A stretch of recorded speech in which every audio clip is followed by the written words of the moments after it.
Friends, अभी हम पढ़ने वाले हैं प्रागैतिहासिक काल। ये लूसेंट का हम लोग प्राचीन इतिहास पढ़ रहे हैं। ये ख़त्म करने वाले हैं हम ये वाला सीरीज, तो आप लोग बने रहिए। अच्छा लगा हो तो प्लीज़ सब्सक्राइब और शेयर ज़रूर कीजिएगा। इतिहास का विभाजन प्रागैतिहास या प्राक इतिहास या फिर प्री हिस्ट्री, आद्य इतिहास या फिर प्रोटो हिस्ट्री व इतिहास हिस्ट्री तीन भागों में किया गया है। यानी कि इतिहास को बेसिकली क्या हुआ, तीन भाग में डिवीजन कर दिया गया। प्री हिस्ट्री वो इतिहास है जहाँ से कोई भी लिखित साक्ष्य नहीं मिलता है, कोई भी लिखित एविडेंस नहीं मिलता है। अच्छा, प्रोटो हिस्ट्री वो टाइम पीरियड होता है, क्या होता है, जैसे कि हड़प्पन पीरियड, जहाँ पर लिखित साक्ष्य तो मिला है but we are not able to decipher them, हम लोग उनको पढ़ नहीं पाए हैं, समझ नहीं पाए हैं। और इतिहास उसको कहा जाता है जो लिखित साक्ष्य और उसको हम लोग पढ़ भी लिए हों। तो आइए दोस्तों आगे बढ़ते हैं हम लोग। जिस काल में मनुष्य ने घटनाओं का कोई लिखित वर्णन, जो हम बोले वही चीज़ लिखा है, जिस काल में मनुष्यों ने घटनाओं का कोई लिखित विवरण उद्धृत नहीं किया, उसे प्रागैतिहासिक काल या फिर प्री हिस्टोरिक पीरियड कहते हैं। आद्य ऐतिहासिक काल यानी कि प्रोटो हिस्ट्री उस काल को कहते हैं जिस काल में लेखन कला के प्रचलन के बाद उपलब्ध लेख पढ़े नहीं जा सके हैं। यानी कि लेखन कला प्रचलन में तो है बट उसको हम लोग नहीं पढ़ पाए हैं, उसको बोलते हैं क्या, आदि ऐतिहासिक काल या फिर प्रोटो हिस्ट्री। मानव विकास के उस काल को इतिहास काल या फिर हिस्टोरिक पीरियड कहा जाता है या फिर हिस्ट्री कहा जाता है जिसका विवरण लिखित रूप में उपलब्ध है, जिसको हम लोग समझ भी लिए हैं। ठीक है। नोट, ज्ञानी मानव या फिर होमोसेपियंस का प्रवेश इस धरती पर आज से लगभग 30 या 40 हजार वर्ष पूर्व हुआ। आइए, ये जो बॉक्स में है ये इंपॉर्टेंट है। संस्कृति और वर्तन, जैसे कि मालवा संस्कृति से कौन सा बर्तन का मिला है, तो ये रंग से हम लोग भी इतिहास को समझते हैं। मालवा जो संस्कृति है वो काला तथा लाल बर्तन का प्रयोग करता था या फिर वहाँ से मिले हैं। बुर्जहोम, मालवा क्या है, मध्य प्रदेश में, और बुर्जहोम कहाँ पर है, ये है जम्मू एंड कश्मीर में। यहाँ से धूसर बर्तन मिला है। और जोखे कहाँ पर है आप हमको बताइएगा, और यहाँ से लाल बर्तन मिला है। और दक्षिण नवपाषाण ये चमकीला धूसर यहाँ से बर्तन मिला है। पूर्वी नवपाषाण, ये दक्षिण यानी कि क्या होता है, जो प्री नवपाषाण काल, और जो एग्जिस्ट होता था उससे पहले, और पूर्व नवपाषाण यानी न्यू नवपाषाण काल, नियोलिथिक पीरियड में भूरा लाल हमको कलर मिला है बर्तनों का।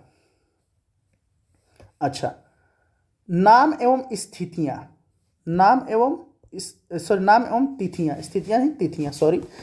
पूरा पाषाण काल, यह 20 लाख वर्ष पहले से 12,000 वर्ष पहले के काल को कहा जाता है पूरा पाषाण काल।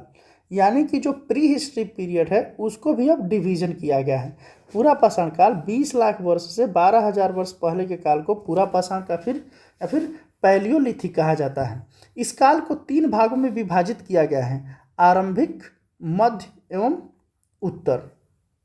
ये जो पूरा पाषाण काल है इसको आरंभिक, मध्य एवं उत्तर पूरा पाषाण काल में विभाजित किया गया है। इतिहास की लगभग 99% कहानी इसी काल के दौरान हुई।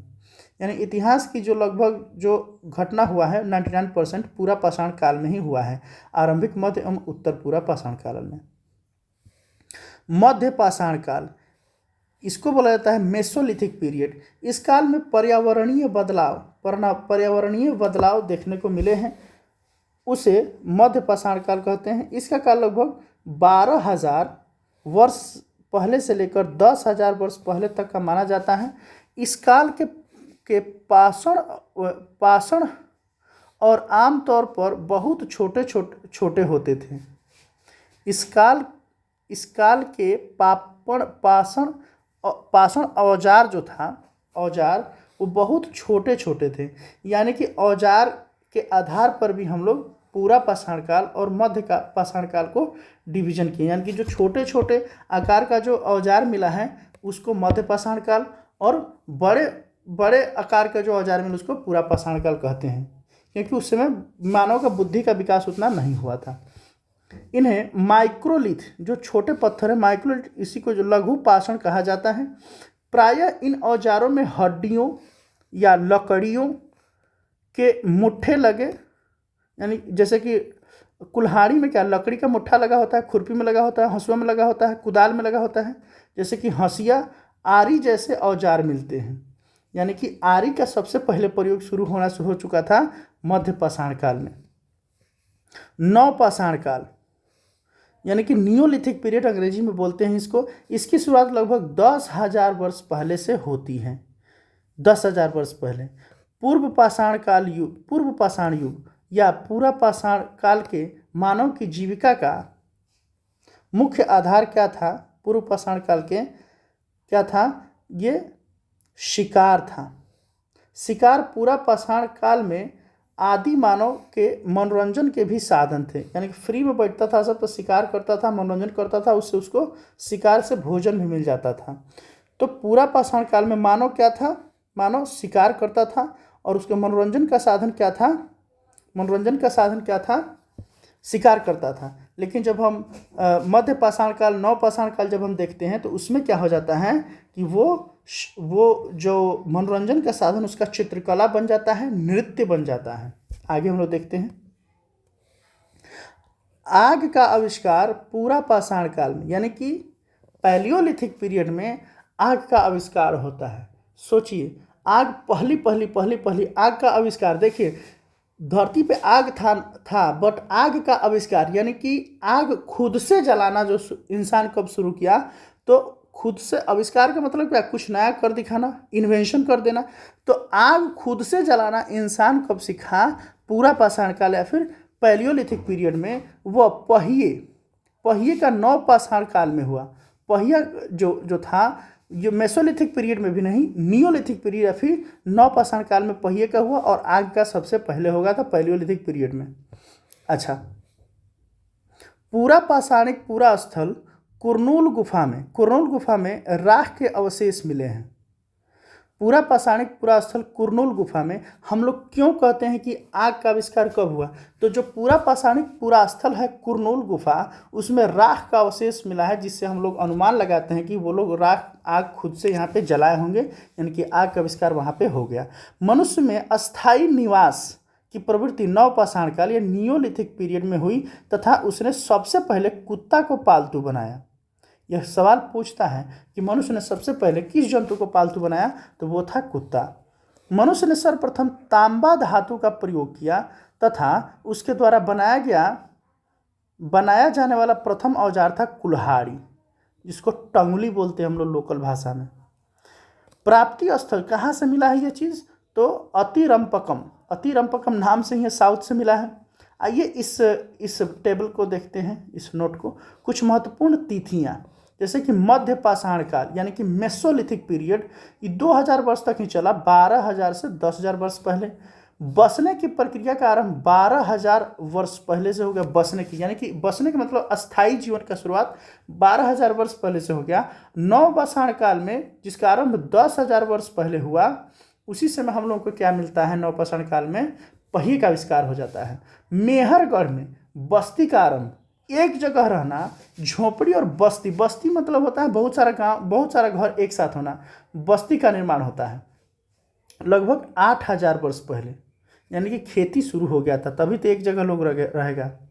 नेक्स्ट, कृषि का आविष्कार लगभग 8,000 वर्ष पहले मेहरगढ़ से माना जाता है, यानी कि नवपाषाण काल यानी कि नियोलिथिक पीरियड में हुआ। प्रागैतिहासिक यानी कि प्री हिस्ट्रिक अन्न उत्पादक स्थल मेहरगढ़ पश्चिमी बलूचिस्तान में है। ये बोलन नदी के किनारे हैं। जो प्रागैतिहासिक अन्न उत्पादक स्थल कौन सा है? तो मेहरगढ़ है। ये पश्चिमी बलूचिस्तान में बोलन नदी के किनारे अवस्थित है। कृषि के लिए अपनाई गई सबसे प्राचीन फसल कौन सा था? गेहूँ। पहली फसल कृषि के लिए अपनाई गई सबसे प्राचीन फसल गेहूँ पहली फसल थी, एवं जौ थी। गेहूँ एवं जौ। लेकिन मानव द्वारा सबसे पहले अगर प्रयुक्त अनाज अगर को पूछा जाए कि सबसे पहले प्रयोग किया जाने वाला अनाज कौन था? तो चावल था। लेकिन अगर पूछा जाए कि अपनाई गई कौन थी, तो वो गेहूं और जौ थी। कृषि का प्रथम उदाहरण मेहरगढ़ से प्राप्त होता है, जो कि 7 से 8,000 वर्ष पहले नियोलिथिक पीरियड में पश्चिमी बलूचिस्तान में बोलन नदी के किनारे है। कोल्डिहवा, कोल्डिहवा है उत्तर प्रदेश का संबंध चावल के प्राचीनतम साक्ष्य से है। चावल का प्राचीनतम साक्ष्य उत्तर प्रदेश के कोल्डिहवा से मिलता है। मेहरगढ़ में एक कब्र में मृतक के साथ एक बकरी को भी दफनाया गया है। मेहरगढ़, मेहरगढ़ कहाँ पे? वहीं पे बलूचिस्तान। एक मृतक के साथ एक बकरी को भी दफनाया गया है।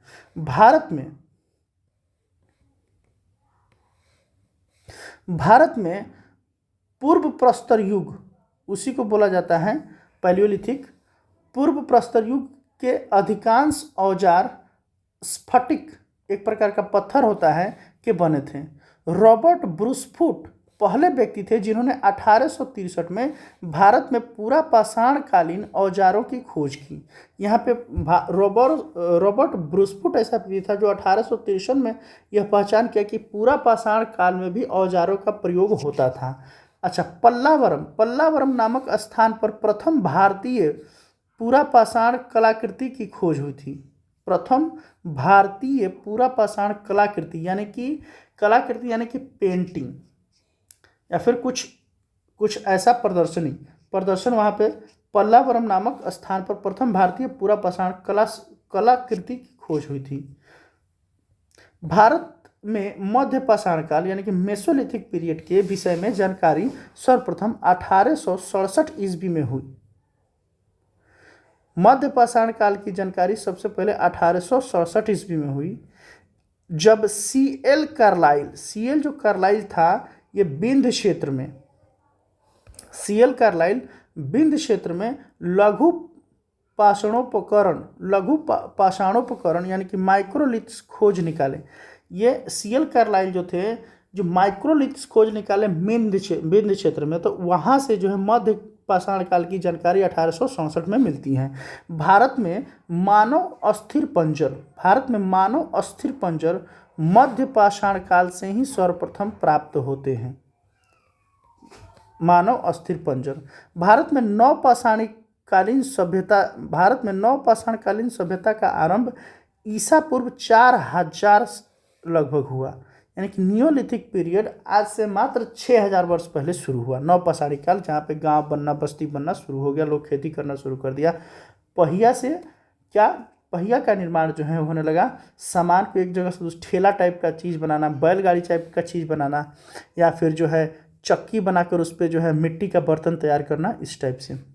भारत का सबसे प्राचीन नगर मोहनजोदाड़ो था। सिंधी भाषा में जिसका अर्थ होता है मृतकों का टीला, मोहनजोदाड़ो सबसे प्राचीन नगर है। भारत का अगर पूछे कि सबसे प्राचीन नगर कौन सा है, तो वो है मोहनजोदाड़ो। नगर यानी कि सिटी। भारत का सबसे प्राचीन नगर अगर पूछे तो वो है सिटी। आप हमको बताइए कि भारत का सबसे पहला गांव कहाँ पर बना होगा, गेस करके बताइए। इस जो अभी पढ़े हैं उसी से बता सकते हैं। असम का श्वेतभ्रू गिब्बन भारत में पाया जाने वाला एकमात्र मानवाभ कपी है। श्वेतभ्रू एक गिब्बन है जो मानव की तरह दिखता है, वह एक कपी है।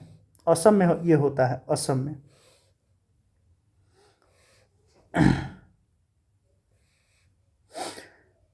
इनाम गांव ताम्रपाषाण युग यानी कि क्या होता है, चालकोलिथिक पीरियड। ताम्र यानी कि चालकोलिथिक यानी कि पत्थर। इनाम गांव ताम्र युग की एक बड़ी बस्ती थी। इनाम गांव, इसका संबंध जोरवे संस्कृति से। जोरवे संस्कृति पूछता है कि ताम्रपाषाण युग किस संस्कृति से संबंधित है, तो यह जोरवे संस्कृति से। भारत में शिवालिक की पहाड़ी यानी कि शिवालिक पहाड़ी से जीवाश्म का प्रमाण मिला है।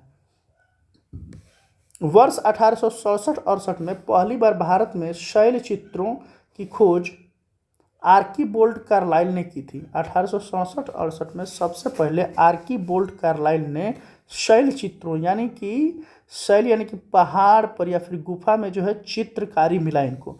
जैसे कि भीमबेटका जो कि मध्य प्रदेश में है, गुफा पूरा पूरा पाषाणिक यानी कि पैलियोलिथिक आवासीय पूरा स्थल है, यानी कि आज से 10,000 वर्ष पहले, मोटा मोटी 10, 11, 12,000 वर्ष पहले। यह आदि मानव द्वारा बनाए गए शैल चित्रों और शैलाश्रयों के लिए प्रसिद्ध है। यानी कि आदि मानव वहाँ पे शैल चित्र बनाए हैं। क्यों बनाए हैं? वहाँ पे रहते थे तो चित्रकला भी करते थे, वहीं पे बनाए थे। फ्री टाइम में कोई क्या करेगा? चित्रकला करेगा, डांस करेगा, सिंगिंग करेगा, यानी कि कुछ ना कुछ वो क्रिएट करने का कोशिश करेगा। इन चित्रों को पूरा पाषाण काल से मध्य पाषाण काल के समय का माना जाता है। यानी कि ये जो भीमबेटका है, जैसे कि मेसोलिथिक पीरियड आज से 12,000 से 10,000 वर्ष पहले हुआ है, यानी कि वही मेसोलिथिक और नियोलिथिक के पीरियड का ये समय है भीमबेटका वाला, मध्यकाल के समय माना जाता है। ये चित्र भारतीय उपमहाद्वीप में मानव जीवन के प्राचीनतम चिन्ह है। ये चित्र भारतीय उपमहाद्वीप में मानव जीवन के प्राचीनतम चिन्ह कौन सा है? तो भीमबेटका। यह मध्य प्रदेश के रायसेन जिले में स्थित है। इसकी खोज 1957-58 में डॉक्टर विष्णु श्रीधर वाकंकर ने किया था। बहुत इंपॉर्टेंट ये चीज़ है, क्वेश्चन है, पूछेगा कि भीमबेटका का खोज किसने किया था? तो 1957-58 में डॉक्टर विष्णु श्रीधर वाकंकर ने किया था। लेकिन पूछे कि शैल चित्रों का खोज किसने किया था? तो वो आर्कीबोल्ड कार्लाइल 1867-68 में। अच्छा, भीमबेटका क्षेत्र को भारतीय पुरातत्व सर्वेक्षण भोपाल मंडल ने अगस्त 1990 में राष्ट्रीय महत्व का स्थल घोषित किया। भीमबेटका क्षेत्र भारतीय पुरातत्व सर्वेक्षण भोपाल मंडल ने अगस्त 1990 में राष्ट्रीय महत्व का स्थल घोषित किया। इसके बाद जुलाई 2003 में यूनेस्को ने इसे विश्व धरोहर स्थल घोषित किया। तो बहुत इंपॉर्टेंट है भीमबेटका। भारत में मनुष्य संबंधी सबसे पहला मनुष्य का पहला प्रमाण, यानी कि भारत में मनुष्य रहता है, इसका क्या पहला प्रमाण है? तो वो नर्मदा घाटी में मिला। नर्मदा घाटी में। नोट: भारतीय नागरिक सेवा के अधिकारी रिजले प्रथम व्यक्ति थे जिन्होंने प्रथम बार वैज्ञानिक आधार पर भारत की जनसंख्या का प्रजातीय विभेदीकरण किया, यानी कि डिफ्रेंसिएशन किया। ये रिजले थे। रिजले ने भारतीय प्रजाति के बारे में जानकारी सबसे पहले दिया, रिजले। नेक्स्ट देखते हैं हम लोग। अब हम लोग पढ़ेंगे सिंधु सभ्यता। सिंधु सभ्यता जो कि बहुत इंपॉर्टेंट है। रेडियो कार्बन C14 जैसी नवीन विश्लेषण पद्धति, यानी कि कार्बन डेटिंग एक प्रक्रिया होता है, इसके थ्रू जो है हम पूरा तत्वों का जीवन काल या फिर समय ज्ञात कर सकते हैं कि कितना दिन पुराना है, के द्वारा सिंधु सभ्यता की सर्वमान्य तिथि 2400 ईसा पूर्व से 1700 ईसा पूर्व मानी गई है। यानी कि सिंधु जो सभ्यता है 2400 ईसा पूर्व से 1700 ईसा पूर्व, यानी कि मैक्सिमम टू मैक्सिमम आज से 2600 वर्ष पहले सिंधु सभ्यता थी। और इसका विस्तार त्रिभुजाकार था, आयताकार नहीं था, त्रिभुजाकार था।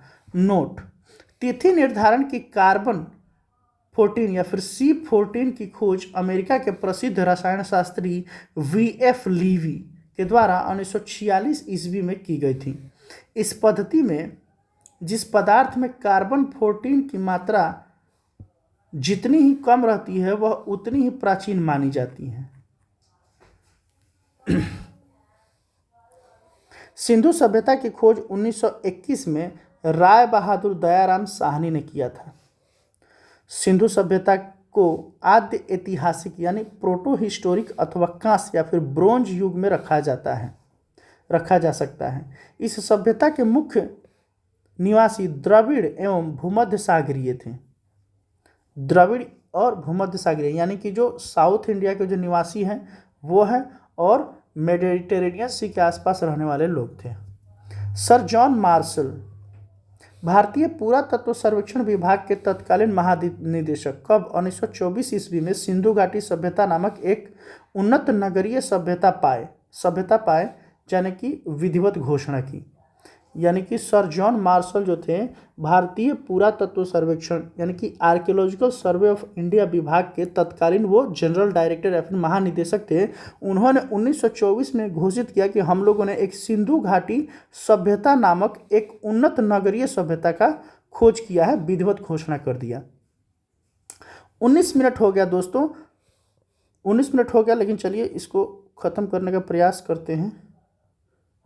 19 मिनट हो गया, नहीं इसके बाद आगे वाला वीडियो में ख़त्म करेंगे। ओके, मिलते हैं।